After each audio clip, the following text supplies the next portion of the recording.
Hi, I'm Ryan Moody, helping you to fish smarter, not harder. Now, if you've been following my blog and channel for a while, you'll know that I'm best known for my success with big barramundi. And one of the most frequently asked questions I get is, when is the best time of year to fish for barra? And that comes mainly from people who want to pick the best time of year to fly in and go out on a charter, or they may be planning that big road trip north to maximise their trip success. So in today's blog, I'm going to answer that very question and give you some great options in both fresh and salt water during the best times to help you land that trophy barra for yourself.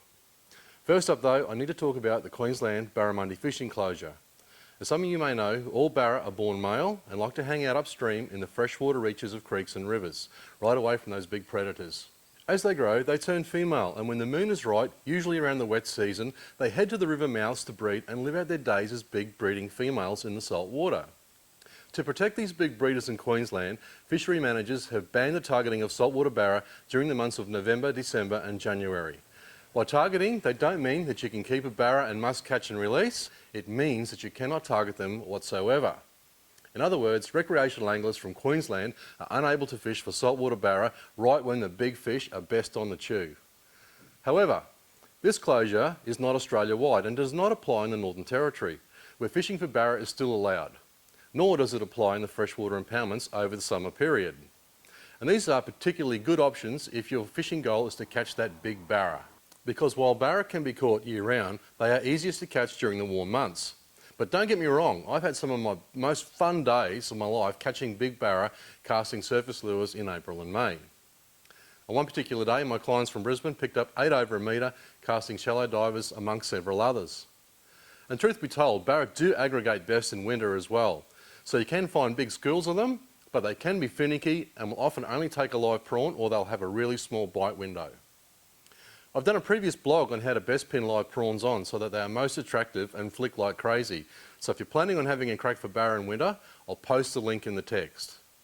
I pretty much tell all my students to go looking for aggregating areas in winter, but the real fun starts when the water heats up, say from around 26 to 30 degrees water temperature.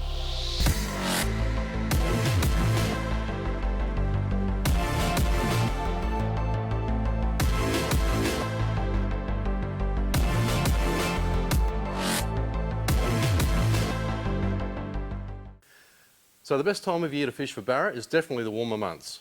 But outside of February, March, April, September and October, because of the closure, you'll either have to head to the Northern Territory or the freshwater impoundments to do so. Let's just take a look at both of these options in detail. First up, heading to the Northern Territory. We've actually seriously been considering heading up for a summertime trip to the Northern Territory for a while now, especially since they introduced the $1 Million Fish competition. It's a pretty novel idea and they tag over 100 barra, and if you catch one, you will win the value prize for that tag. Just make sure that you register at milliondollarfish.com.au, because if you're not registered and you catch a tagged money fish, you can't claim the prize. Even if you register and you don't end up going, there are still a ton of prizes to be won. So go ahead and check out the $1 Million Fish website for details. There are a heap of charter options on there as well. I'll put a link in the text below for you to take a look. So say you were to head to the Northern Territory, one of the most popular methods of catching barra is in the drains during a run-out tide or during the wet season runoff.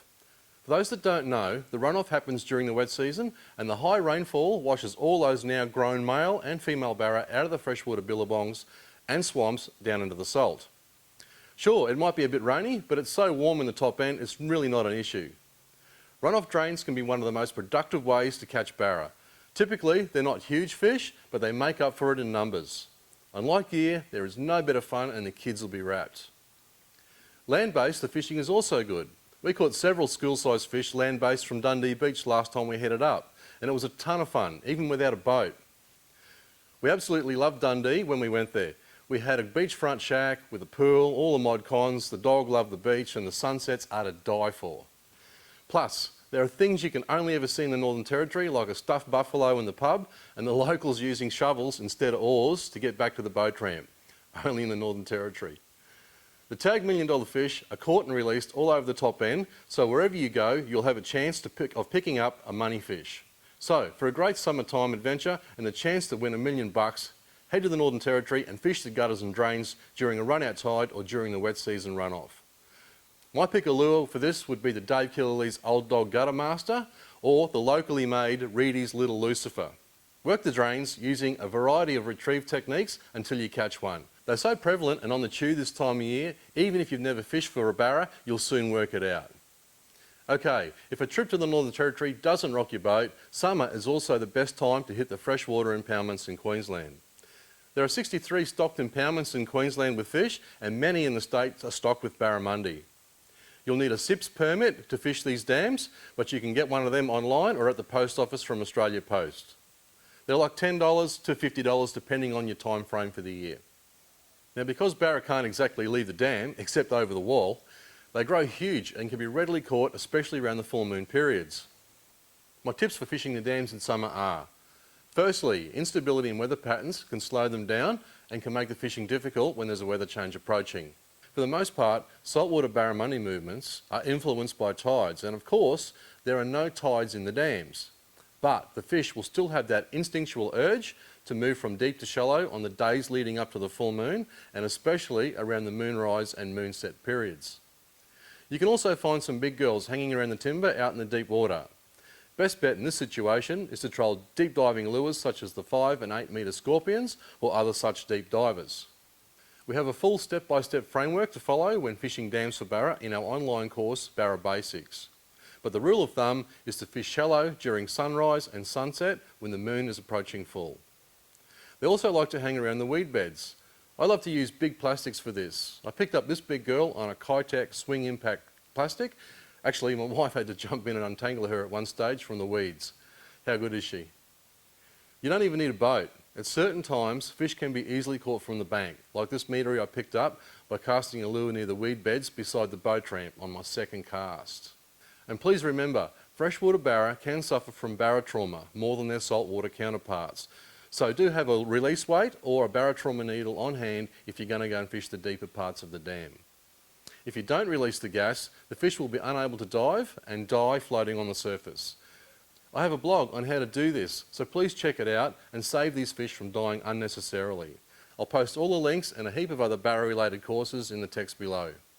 So if you enjoyed this little tip and you'd like to see more, subscribe to our YouTube channel, like us on Facebook, and if you only want some special tips that I send out by email only, sign up to our email list for free email updates. Get into the great outdoors, keep fishing smarter, and I'll see you next time. And you never know, might see you in the Northern Territory.